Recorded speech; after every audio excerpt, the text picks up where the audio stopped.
Hi viewers, welcome back to our channel. Telangana ప్రభుత్వం నుంచి రైతన్నలకైతే ₹10 good అయితే రావడం జరిగింది. అదే రైతు భరోసా కింద రైతులకైతే ఈ నెల 26వ తేదీ నుంచి పెట్టుబడి సహాయాన్ని అందించడానికైతే ప్రభుత్వం రంగం సిద్ధం చేసినట్లయితే మనకు తెలుస్తుంది.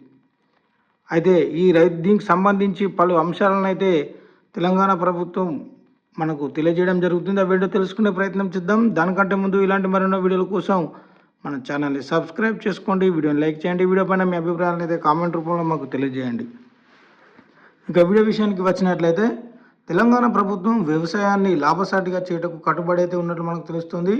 తెలంగాణ రాష్ట్ర రైతులకు పంట పెట్టుబడి సాయాన్ని అందించడం ద్వారా వ్యవసాయ ఉత్పాదక పెంచడం, ఆర్థిక స్థిరత్వాన్ని కల్పించడంతో పాటు వ్యవసాయంలో ఆధునిక పద్ధతులు ఆచరించడానికి మరియు అవసరమైన వనరులను సేకరించడానికి అయితే వీలు ఉంటుందని తెలంగాణ ప్రభుత్వం రైతులను ఆర్థికంగా బలోపేతం చేసే కార్యక్రమంలో ముందుకైతే వెళ్తుంది.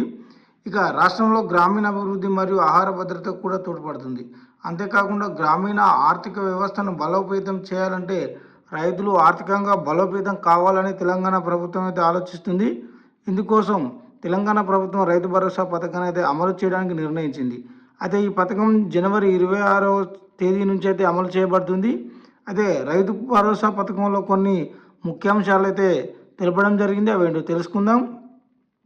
అయితే రైతు భరోసా కింద పంట పెట్టుబడి సాయాన్ని ప్రతి సంవత్సరం 12,000 రూపాయలను అయితే ఇవ్వడం జరుగుతుంది. అయితే భూభారతి పోర్టల్లో నమోదైనటువంటి వ్యవసాయ యోగ్యమైన భూమి యొక్క విస్తీర్ణం ఆధారంగా అదేవిధంగా పట్టదారులకైతే రైతు భరోసా సాయాన్ని అయితే అందించడం జరుగుతుంది. ఇందులో వ్యవసాయం యోగ్యం కాని భూములకైతే రైతు భరోసా నుంచి తొలగించనున్నారు. అంటే రియల్ ఎస్టేట్ భూములు, అదేవిధంగా కొన్ని కమర్షియల్ కన్స్ట్రక్షన్ చేసినటువంటి అంటే ఫంక్షన్ హాల్స్ కానీ లేదా తదితర వాటికి కిరాయి ఇచ్చినట్లయితే వాటిని అయితే రైతు భరోసా నుంచి తొలగించడం జరుగుతుంది. అదేవిధంగా ROFR పట్టాదారులకు కూడా రైతు భరోసాకు అయితే అర్హులుగా అయితే చూస్తున్నారు. అదేవిధంగా దీనిలో RBI నిర్వహించేటువంటి DBT పద్ధతి ద్వారా రైతు భరోసా సాయం అయితే రైతుల ఖాతాలో జమ చేయాలని ప్రభుత్వం అయితే నిర్ణయించినట్టు మనకు తెలుస్తుంది. అయితే రైతు భరోసాకు సంబంధించి జిల్లా కలెక్టర్లు తమ జిల్లాలకు సంబంధించినటువంటి అమలుకు సంబంధించినటువంటి ఫిర్యాదులు అయితే తీసుకొని వాటిని పరిష్కరించే బాధ్యతలు అయితే ఉంటాయని మనకు తెలుస్తుంది.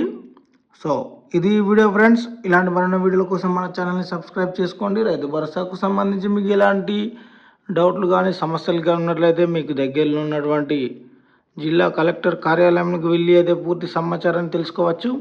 సో ఇది వీడియో ఫ్రెండ్స్. ఇలాంటి మరిన్ని వీడియోల కోసం మన ఛానల్ని సబ్స్క్రైబ్ చేసుకొని రెగ్యులర్గా ఫాలో అవుతుండండి. Thank you. నమస్తే.